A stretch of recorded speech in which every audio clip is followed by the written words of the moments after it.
Hey everyone, welcome back to Behind the Spectrum. Today I'm going to be talking about real and fake friendships. Now, a lot of us have friends. Some are real, some were fake. We were manipulated by some people.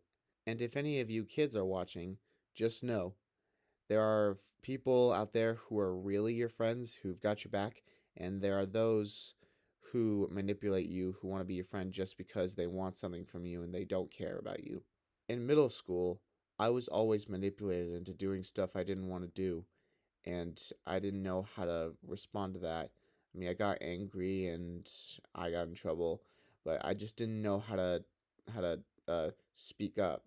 They would always want my snacks, and they said that they were my friends, but they really weren't. And one night they took it too far. I won't get into that story, but for that story, you really have to be careful with who you're hanging out with because they can lead you down a wrong path. And whenever I got in trouble, I knew that it wasn't my fault, but I was still facing consequences. My mom got angry with me, and like it's not just friends, it was like school itself. And especially since those bullies were in the same classes as me, it was a lot harder because like it was mixing both what I was going through outside of class and what I was going through inside of class, which was not a good mix. So I always like caused destruction, walked out of class. Like I even tried escaping school once, but it didn't work because I let my curiosity get the best of me. Even though the teachers and staff at my second middle school were really trying to help, I was just angry all the time because I didn't really know how to respond to what they were saying, and I just couldn't understand what they were trying to help me with.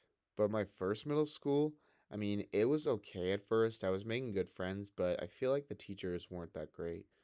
Like, I mean, I acted like a total jerk towards some of the other special needs kids, like more higher on the spectrum. Like, I would just be mean to them whenever I got annoyed. It was really wrong of me to do. And that's when I was also going through puberty at the time. Like, when you're a kid, you feel happy and you feel like you're such a sweet, innocent child. Like, in second grade, I was known as the sweetest boy in the classroom. But when I hit puberty, oh man, that was a doozy. I cared about nobody but myself. I was just obsessed with Legos and Batman. I was just obsessed with what I cared about, and all I cared about was my video games because they helped me escape reality. And there were even times where I got in trouble at school and my parents would take away my video games, but like when I was a savage at the time and I would disobey them. And of course I got caught anyways. I even tried running away from home a couple times. Like I was angry, but there was a part of me deep down inside that knew that they still cared, and I knew that I would miss them, so I went back. I I mean, of course as I should. It took me a really long time to control my anger because whenever I got angry, I would always get suspended. Luckily, I never got expelled, but it took a lot of therapy sessions, a lot of discussions, and a lot of stuff. And one time, my coach had to yell at me just to get me under control.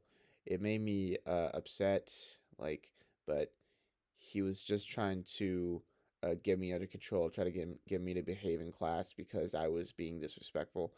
I used to be disrespectful a lot because I felt like people didn't understand me, especially when I got bullied all the time, when people would make fun of what I love, when they would make fun of me. Like, it was very hard to control my anger at the time. Like, I didn't think about walking away, I just engaged and wanted to fight. If any of you parents out there have an autistic kid that's going through similar things, just know they are getting in trouble now, but one day they're going to do big things because what my mom told me is that if I would have asked her years ago when I was going through that, she would have said, no, he's not going to get anywhere in life. But look at me now. I have a job. I'm working towards a career in music, and I'm really doing big things. And one more piece of advice for parents: if you feel like your child doesn't understand, Try to take some time to talk with them. And if you want them to get involved with something, but they're kind of shy because they don't know what it's like, show them the experience and they might just like it. Thank you for tuning into this episode of Behind the Spectrum. I will see you guys in the next video. Peace out.